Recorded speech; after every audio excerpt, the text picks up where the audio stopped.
আসসালামু আলাইকুম। আমার সাথে আছে অপূর্ব ভাইয়া। আমি একজন বীর মুক্তিযোদ্ধার সন্তান। একটু আগে ভাইয়া বলছিল যে বঙ্গবন্ধু ৬ টা খনি কিনছিল গ্যাসের। তাহলে এটা নিয়ে কেন সমালোচনা হইছে? আপনি কি এটা বলতে পারবেন? দেখেন, বঙ্গবন্ধু আমেরিকার শেল ওয়েলের কাছ থেকে ৬টা গ্যাস খনি কিনেছিল। এইটা নিয়ে ওই সময় বঙ্গবন্ধু বিরোধী যারা, আজকে যারা স্বাধীনতা বিরোধী, তারা অনেক সমালোচনা করেছে। আসলে এরা বাংলাদেশের কোনো উন্নতি এদের সহ্য হয় না। বাংলাদেশ যে আত্মনির্ভরশীল হবে, এই যে গ্যাসটা কিনছে বলেই আজকে বাংলাদেশ কিছুটা হইলেও আত্মনির্ভরশীল হয়েছে। তো সমালোচনাটা তারা এটার জন্যই করে যাতে বাংলাদেশ এগিয়ে যেতে না পারে, বাংলাদেশের স্বাধীনতা যাতে ব্যর্থ হয়। তারা সব রকমের ষড়যন্ত্র করছে, কিন্তু বঙ্গবন্ধু ৩.৫ বছরের দেশ শাসন করে প্রমাণ করে গেছেন যে বাংলাদেশ ব্যর্থ হবে না। তো তিনি শেল ওয়েলের কাছ থেকে ৬টা গ্যাস খনি কিনছে। কিনার পর এই ২০২১ সালের রিপোর্ট অনুযায়ী সেই ৬টা গ্যাস খনি থেকে প্রায় ৩.৫ লাখ কোটি টাকারও বেশি গ্যাস উত্তোলন করা হয়েছে। এখনো ৬০%-এরও বেশি গ্যাস খনিতে মজুদ আছে। তাহলে বাংলাদেশ যে এত বিশাল অঙ্কের একটা লাভ করলো এবং ভবিষ্যতে আরো করতেছে, তাহলে বাংলাদেশকে আত্মনির্ভরশীল হয় নাই? তাহলে যারা সমালোচনা করছে তাদেরকে আজকে ক্ষমা চাওয়া উচিত নয় জাতির কাছে?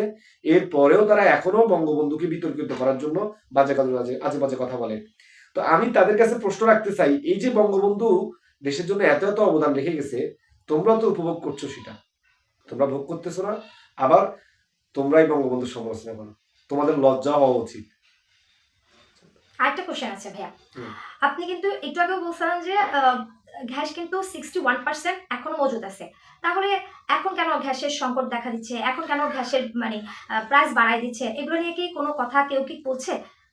আওয়ামী দেখেন, লীগ ছাড়া। গ্যাস সংকট আগেও ছিল। আমাদের প্রচুর গ্যাস আছে বঙ্গোপসাগরে। জননেত্রী শেখ হাসিনা এটা বহুবার উত্তোলন করা হয়েছে। কিন্তু এখানে আমেরিকা বা যাদের প্রযুক্তি আছে এই গ্যাস উত্তোলনের, তাদের সাথে আসলে বনিবনা হচ্ছিল না। তারা চাইছিল যে ৮০ ভাগ গ্যাস বঙ্গোপসাগর থেকে তারা নিয়ে যাবে, বাংলাদেশকে 20% দিবে। এর থেকে আপ এন্ড ডাউনও হতে পারে, আমার ভুলও হতে পারে সামান্য, কিন্তু বঙ্গবন্ধু কন্যা সেটা চাননি। বঙ্গবন্ধু কন্যা বরাবরই আমাদের স্বার্থটাকে বড় করে দেখেছেন। তিনি বলেছিলেন যে কোনো কোনো জায়গায় যেখানে গ্যাস উঠতে খরচ বেশি লাগবে, সেখানে বলছে আমেরিকাকে 50% নিতে। আর যেখানে খরচ কম, সেখানে বলছে বাংলাদেশ 80% নিবে, আমেরিকা নিবে 20%। যার কারণে এই দর কষাকষিতে আমেরিকার সাথে একমত হতে পারে নাই বলেই সেই চুক্তিগুলো করে নাই। এখন অনেকেই বলে যে মায়ানমারের ব্লকে তারা গ্যাস উঠাই ফেলছে। আসলে জান্তা সরকার গ্যাস উঠাইছে ঠিকই, তারা কোনো লাভ পায় নাই। 80% রাশিয়া নিয়ে গেছে, আর 20% তারা অস্ত্র কিনতেছে। তাহলে গ্যাস তারা ঠিক উত্তোলন করতেছে, কিন্তু তাদের রাষ্ট্র কোনো বেনিফিটেড হয়নি। কাজে এখনো বাংলাদেশের গ্যাস খনি থেকে পরিপূর্ণভাবে গ্যাস তোলা হয় নাই। একটু সংকট আছে এলএনজির মাধ্যমে। শেখ হাসিনার সময় কাতার থেকে এনে আবার আমরা ভারতের 7 সিস্টাররা যে আমরা গ্যাস, এলএনজি গ্যাস সিলিন্ডার, বোতলজাত গ্যাস আমরা রপ্তানিও করেছিলাম। কিন্তু ডক্টর ইউনূস আসলে তার রাজনৈতিক দূরদর্শিতা নাই বলেই তারা আজকে রপ্তানি করা তো দূরের কথা, বাংলাদেশে আজকে গ্যাস মারাত্মক সংকট তৈরি হয়ে গেছে।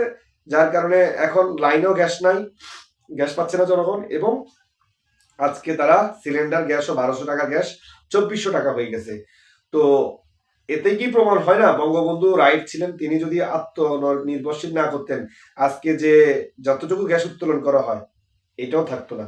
তাহলে গ্যাসের বোতল থাকতো হয়তো ১০,০০০ টাকা। যাই হোক, বঙ্গবন্ধু সমালোচনা করেন বা না করেন, তার অবদানের সুফল আপনারাও পাচ্ছেন। এই যে ২৫০০ টাকা করে যদি একটা গ্যাস হয়, এরকমও আছে যে অনেক ফ্যামিলি যারা ২টা ৩টা লাগে, তাদের জন্য তো অনেক কষ্টকর। তাহলে এটার জন্য কি আপনার কিছু বলা উচিত না? মানে জনগণ বা দেখেন, আমাদেরকে সচেতন জনগণের হওয়া জায়গা উচিত না? থেকে জনগণের প্রতিবাদ করতে হবে। অযোগ্য নেতৃত্ব যারা রাষ্ট্র পরিচালনা করতে পারে না, তাদের বিরুদ্ধে জনগণকে সচেতন হতে হবে। তারা জঙ্গি হামলা করে, তারপরে ছাত্রছাত্রীদেরকে হত্যা করে, তারা জনগণের মাইন্ড ডাইভার্ট করে শেখ হাসিনার বিরুদ্ধে খেপিয়ে দিয়েছে। আজকে জনগণ বুঝতে পারছে যে শেখ হাসিনা ছাড়া বাংলাদেশ কেমন। আজকে চুরি, ছিনতাই, হত্যা, গুম, লুটপাট, চাঁদাবাজি, নারীদের নিরাপত্তা নাই, ব্যবসা নিরাপত্তা নাই, সর্বত্র ভীতিকর অবস্থা তৈরি হয়ে গেছে। কারণ বাংলাদেশের জনগণের কোনো নিরাপত্তা নাই, বাংলাদেশের আইন শৃঙ্খলার কোনো নিয়ন্ত্রণ নাই। যার কারণে জনগণ এখন আতঙ্কিত হয়ে গেছে। সন্ধ্যার পরে বিশেষ প্রয়োজন ছাড়া ঘর থেকে মানুষ বের হয় না। কাজে জননেত্রী শেখ হাসিনাকে আবারও ফিরিয়ে আনতে হবে। এই দেশটি একজনই ঠিক করতে পারে, তিনি হচ্ছেন জননেত্রী শেখ হাসিনা। এই দেশের যত উন্নতি সব আওয়ামী লীগের হাত ধরে। আপনি দেখেন, বাংলাদেশের স্বাধীনতা অর্জিত হয়েছে আওয়ামী লীগের হাত ধরে। ভাষা আন্দোলনের নেতৃত্ব দিয়েছে ছাত্রলীগ। তারপরে বাংলাদেশের যে উন্নতি, আজকের তলাবিহীন জুড়িখ্যাত আজকের এই বাংলাদেশ বিশ্ব দরবারে মাথা তুলে দাঁড়িয়েছে, এটাও আওয়ামী লীগের অবদান। আওয়ামী লীগের নেতৃত্বেই স্বাধীন হয়েছে, বঙ্গবন্ধুর নেতৃত্বে স্বাধীন হয়েছে, এবং শেখ হাসিনার নেতৃত্বে আজকে সারা পৃথিবীতে বাংলাদেশের যে সম্মানজনক অবস্থা হয়েছে, এটা শেখ হাসিনার অবদান। আমি ধন্যবাদ এবং কৃতজ্ঞতা জানাই মাননীয় প্রধানমন্ত্রী জননেত্রী শেখ হাসিনাকে।